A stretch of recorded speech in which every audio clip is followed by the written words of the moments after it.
అమ్మకి అదేం జబ్బు వచ్చిందో తెలియదు కానీ పచ్చి మంచినీళ్ళు తాగడం లేదు, ఎన్ని మందులు ఆడినా తగ్గడం లేదు.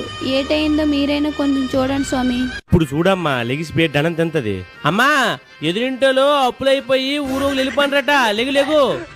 మీరన్నది నిజమేనా? నిజమేనమ్మా, పక్కింటోడు కూడా బెట్టింగ్ ఆడి ఆస్తి మొత్తం పోగొట్టుకున్నాడట. అమ్మయ్యా, కళ్యాణి అన్వేస్తాయి, ఆకలిస్తుంది. ఎదుటోడు బాగుపడి చాలా లేనిపోయిన జబ్బులు వచ్చేది. ఎక్కడున్నావు? వరండాకు వంటగదికి మధ్యలో హాల్లో తలుపు పక్కనున్నాను. నీకేమన్నా మెంటలా? ఇంట్లో ఉన్నానని చెప్పొచ్చుగా. మీకే మెంటల్లు ల్యాండ్ లైన్ కి ఫోన్ చేసి ఎక్కడున్నావని అడుగుతున్నారు.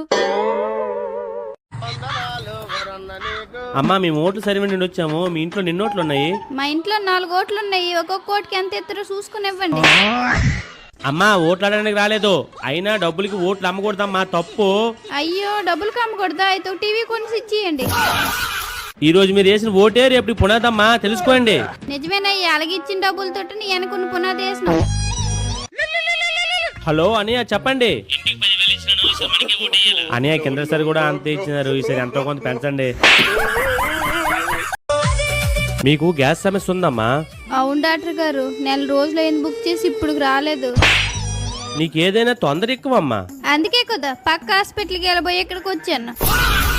సిటీ స్కాన్ చేయాలమ్మా, 3000 రూపాయలు అవుతుంది. నాకు బాగాలేదని వస్తే సిటీ స్కాన్ చేస్తానంత రేట్ అండి. సరేనమ్మా, బలానికి టానిక్ రాశాను. నేను హాస్పిటల్కి వస్తే నాకు రాయకండి, బలానికి రాసిన రేట్ అండి. మీరు ఆ వెంకటరావు పిలకాలి కదా, ఇంట్లో కాలేజ్ అని చెప్పి ఇక్కడ వచ్చి మందు కొడుతున్నారంట. మీరు మీ నాయనకి చెప్పి కుక్కను కొట్టినట్టు కొట్టిస్తామనండి. ఎక్కడ ఈ వెంకట్రావు నాయనా? రామూర్తి కరెక్ట్ టైంకి వచ్చావు, రాయా పెగ్గేసుకుందామా? బాబాయ్ గారు, ఈ డబ్బులు నాన్నగారు మీకు ఇచ్చిరమ్మన్నారండి. ఇచ్చాడా? తీసుకోరా అబ్బాయి. వద్దు బాబాయ్, మొహమాట పడి బాగా నీ ఇల్లు అనుకో. మా ఇంట్లో నువ్వేం చేస్తున్నావురా మింగే? ఎలా ఉందిరా మామ?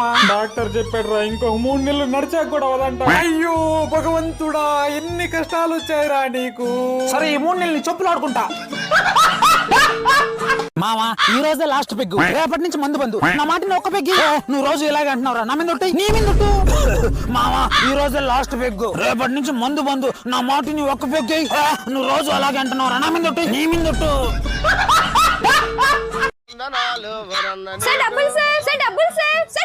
చూస్తుంటే అమ్మాయికి డబ్బులు ఎగ్గొట్టి వెళ్తున్నట్టున్నాడు రా. ఎక్కడికి రా పోతావు? ఇదిగోండి మేడం, డబ్బులు అన్నారు కదా, తీసుకొచ్చాం. అదా సాక్షిలో డబ్బులు తీసుకెళ్ళి మర్చిపోయారు. ఇదిగోండి సార్ మీ 100. అమ్మాయి అరిస్తే చాలు ఏం ఆలోచుకోకుండా కొట్టేస్తారంట్రా.